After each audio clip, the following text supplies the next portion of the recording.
Hey folks, it's Marvin Cash, the host of The Articulate Fly, and we're back with another Southwest Virginia fishing report with Matt Reilly. How you doing, Matt? I'm doing great, Marvin. How are you? As always, just trying to stay out of trouble, and it's been a month because we skipped last time because I was at IFTD in Salt Lake City.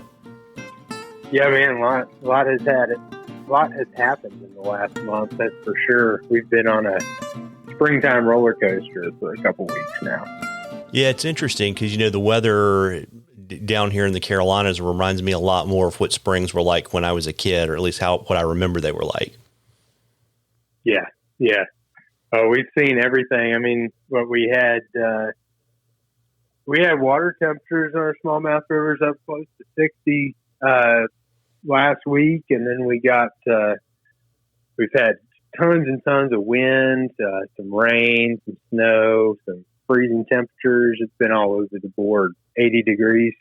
Gonna be close to 80 degrees tomorrow. So we're just bouncing all over the place. Yeah, so I guess the short version, right, is muskie fishing's been over for a while. You've got great springtime hatches for trout, and the smallmouth are probably starting to spread out a little bit too, right? Yeah. Trout fishing has been usually, the month of March is it can be really, really solid in terms of bug activity and happy fish. And we certainly saw that. And it's going to stay good, all spring. And then, trout fishing stays good all the time around here. So we'll be doing more and more dry fly fishing as things get warmer. We had a lot of opportunity there around the middle to end of March with, some Quill Gordon mayflies, some caddisflies.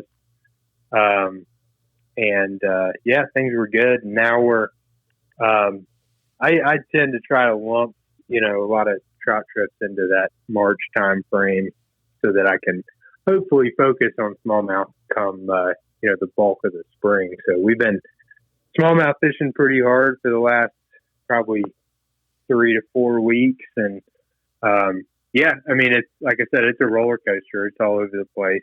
We had really good bite there around the middle of March. And then it's just rolling with the cold fronts. We were up to, really active fish a couple weeks ago. And then, just this past weekend, I think we lost about, depending on the watershed, but, an average of about 10 degrees of water temperature over the weekend. So it went from the high 50s down to the mid to high 40s. And so almost been starting over a little bit this week, fishing low and slow again and hoping for sunshine on the water.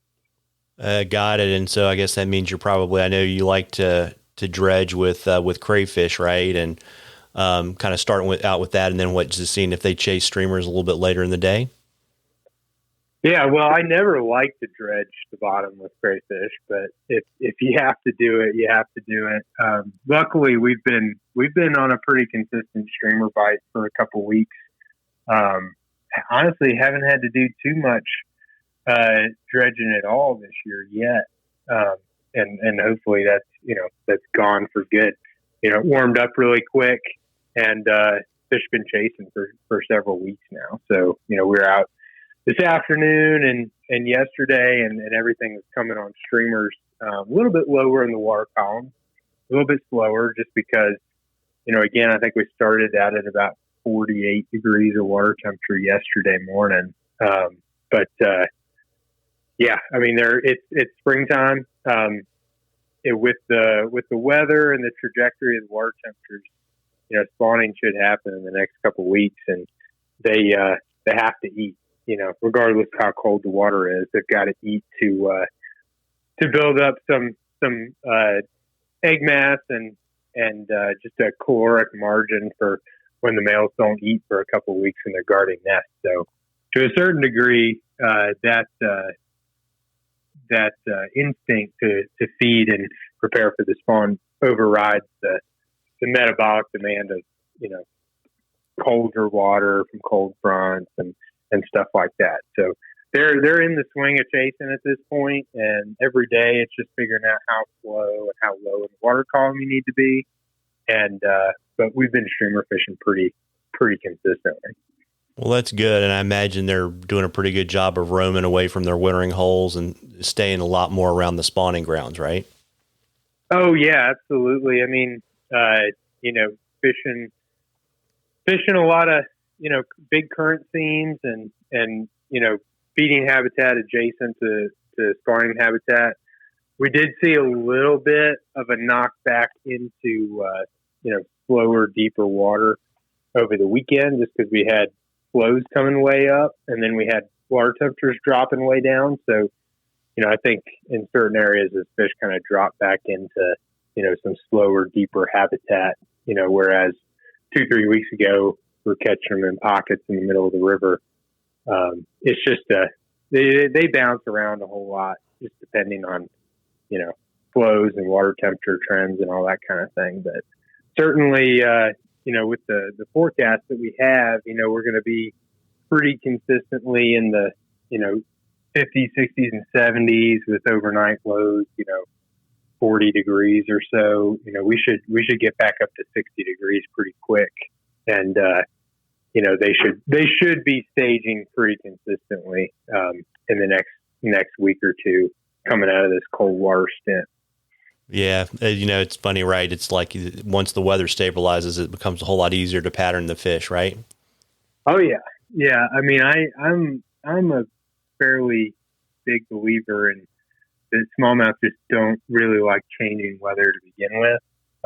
I certainly don't because it makes them a little bit harder to pattern and, like to talk like, spring is just a point A to point B movement, from winter to spawning. But the reality is that, water temperatures are going to jump around for about a month and, the fish are going to change the habitat they're using. They're just feeding and preparing. So certainly as we get closer to that 60 degree mark, they'll be in more consistent places. But, when we get these big drops in water temperature, it'll kind of send them moving again. So it's just a day to day. That's where being on the water every day this time of year really pays off, being able to see how things are changing from day to day. Yeah, absolutely. And folks, we love questions on the articulate fly. You can email them to us. You can DM us on social media. You can drop them in the comments to the social media posts, whatever's easiest for you. If we use your question, I will send you some articulate fly swag and we will enter a drawing for something cool from Matt at the end of the season. And, Matt, like we always do, we're always very interested to hear what you're writing for the rural Virginian. Yeah, this one that came out this week, or will come out this week, is pretty basic. It's just announcement of our spring turkey season opening up. A lot of guys, it seems like everybody having the boat this time of year, they're all passionate turkey hunters. A lot of people are. And thankfully some of them take some time out of their season to come fishing. But it's a big deal in Southwest Virginia and Central Virginia. So I put that out this week and nothing crazy exciting, but just sort of doing my due diligence and keeping people informed. Yeah, spring turkey hunting's a lot of fun. And before I let you go, you want to let folks know, because you're pretty booked up. I saw you had a couple cancellations this week, but as we were talking before we started recording, you probably only have a half a dozen open days between now and the end of June. You want to let folks know what you have available and how to reach you and all that kind of good stuff? Yeah, that's right. Got a few. I think I booked one of the May dates today. I think there might be, like you said, 5 or 6 between now and July. But still got plenty of summer. It seems far away. Of course, I always think a couple months in advance because that's how I'm booking stuff and writing stuff. But seems far away, but it's going to be here real quick. So if you're thinking about getting on the river this summer, want to learn about smallmouth on the fly, or just go try to catch a big one, or have a good day on the river, certainly get in touch sooner rather than later. And all my information's on the website, which is mattreillyflyfishing.com, and reach out, email, phone call, text, however you feel most comfortable, and I look forward to hearing from you. Well, there you go. Well, listen, folks, you owe it to yourself to get out there and catch a few. Tight lines, everybody. Tight lines, Matt. All right. Thanks, Marvin.